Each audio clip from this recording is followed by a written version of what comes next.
வீடு வாங்குவது எப்படி? மக்களே அதை பற்றி தான் பார்க்க போகிறோம். இது ஒரு தொழில் வல்லுனர் அப்படிங்கிற முறையில் ஒரு சில விளக்கங்களை கொடுக்குறேன். அதை பேஸ் பண்ணி உங்களோட நல்ல முடிவுகள் எடுங்க.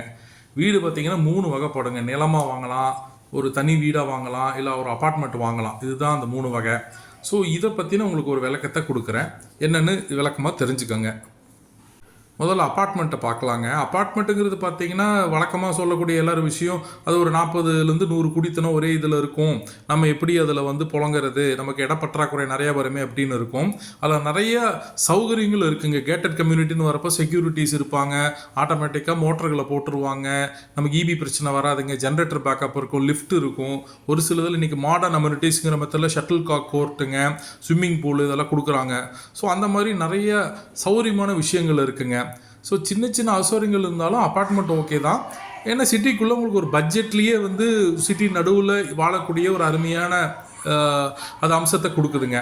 ஸோ அதனால் அதை பெருசாக நீங்கள் வந்து ஒரு இது பண்ணிக்க வேண்டாம். உங்களுக்கு சௌகரியம்னா வாங்கலாம், இல்லைன்னா அடுத்த ஆப்ஷனுக்கு போயிடலாமுங்க.